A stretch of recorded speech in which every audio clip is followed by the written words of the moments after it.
ছাত্ৰ ছাত্ৰীসকল তোমালোকৰ লগত আজি ত্ৰিকোণমিতিৰ পৰিচয় 8.4 অনুশীলনীটো আলোচনা কৰিম। তাত প্ৰথম কুৱেশ্যনটো দিয়া আছে sin of angle A, sec of angle A আৰু tan of angle A এই ত্ৰিকোণমিতিক অনুপাতকেইটা cot of angle A ৰ সহায়ত প্ৰকাশ কৰা। অৰ্থাৎ sin of angle A কটৰ সহায়ত প্ৰকাশ কৰিবলৈ কৈছে, sec of angle A কটৰ সহায়ত আৰু tan of angle A কটৰ সহায়ত।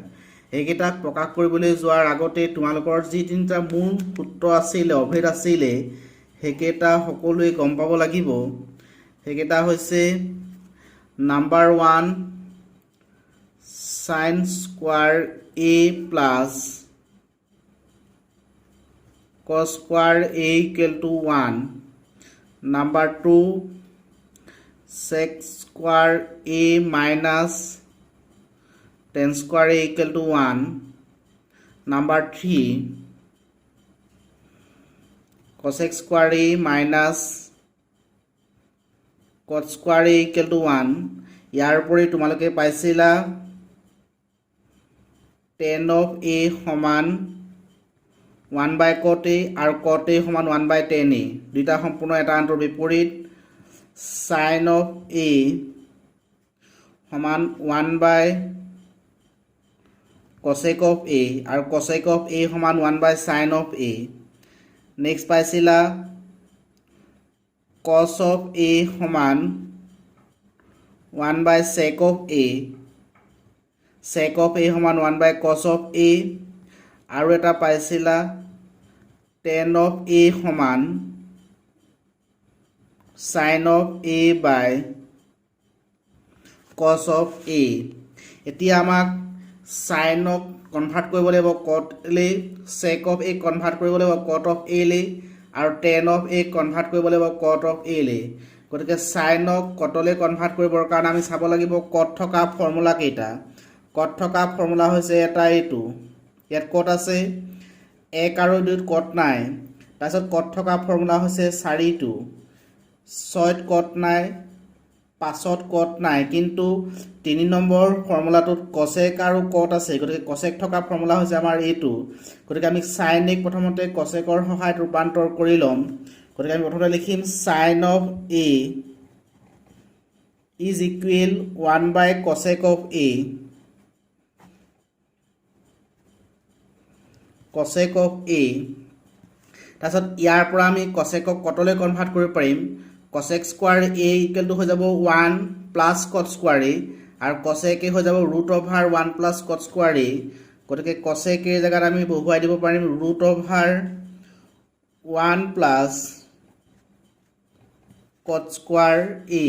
গতিকে sinক cotলৈ কনভাৰ্ট কৰিলে পাম 1 by root over 1 plus cot square A। Next দিয়া হৈছে sec of A। sec of A মানে আমি লিখিব পাৰোঁ 1 by cos A, বা sec of A মানে আমি লিখিব পাৰোঁ root over 1 plus tan square A, 1 plus tan square A। টেনৰ জেগাত আমি কটলৈ কনভাৰ্ট কৰি লিখিব পাৰোঁ tan of A সমান 1 by cot of A, 1 by cot square A। এইটো যদি আমি LCM লওঁ, LCM হ'ব cot square A plus 1, ওপৰতো বৰ্গমূল নাহে, যোগ চিন আছে, গতিকে আমি তাক লিখি দিম cot square A plus 1 divided by cot of A। গতিকে এইটোৰ পৰা আমি পাই যাম root over cot square A plus 1 by cot A। sec of A কটলৈ কনভাৰ্ট হ'ল। নেক্সট আছে আমাৰ tan of A। tan of A সমান হৈ যাব 1 by cot of A। গতিকে sin of A কটলৈ কনভাৰ্ট কৰিলে পালোঁ 1 by root over 1 plus cot square A, sec of A কটলৈ কনভাৰ্ট কৰিলে পালোঁ root over cot square A plus 1 by cot of A, আৰু tan of A কটলৈ convert কৰিলে পালোঁ 1 by cot of A। এবাৰ আমি 2 নম্বৰলৈ গৈছোঁ sec of A ৰ সহায়ত A কোণৰ আন সকলোবিলাক ত্ৰিকোণমিতিক অনুপাত লিখা। অৰ্থাৎ আমি আগত কটৰ সহায়ত প্ৰকাশ কৰিছিলোঁ, এইবাৰ sec of A ৰ সহায়ত প্ৰকাশ কৰিম। তোমালোকৰ ত্ৰিকোণমিতিক অনুপাত আছিলে 6টা। sin of a cos of a tan of a cot of a sec of a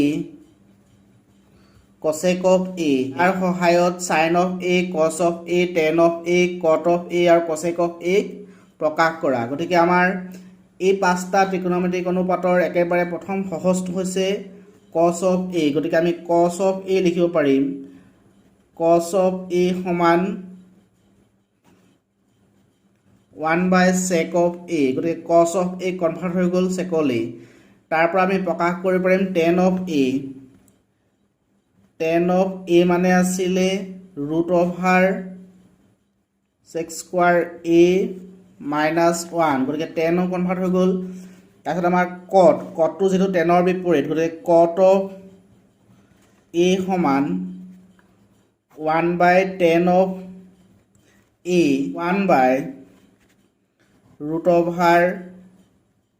1/√sec square a minus 1 গতিকে cot of a কনভাৰ্ট হ'ল নেক্সট থাকিলে আমাৰ sin of a আৰু cosec of a তোমালোকে জানা tan of a সমান sin of a by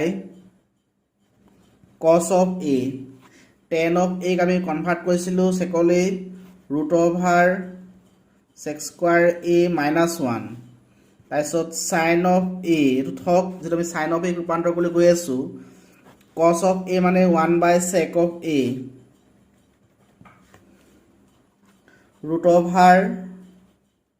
√sec square a minus 1 এই secটো ওপৰলৈ গুচি যাব sec of a into sin of a যেটা আমাক sin of a লাগে গতিকে sec of a বাওঁফালে হৰণ কৰি দিম √sec square a minus 1/sec of a হৈ গ'ল sin of a গতিকে তোমালোকৰ cos of a secৰ সহায়ত প্ৰকাশ কৰা হ'ল tan of a secৰ সহায়ত প্ৰকাশ কৰা হ'ল cot of a secৰ সহায়ত প্ৰকাশ কৰা হ'ল আৰু sin of a secৰ সহায়ত প্ৰকাশ কৰা হ'ল আমাৰ এতিয়া আছে cosec of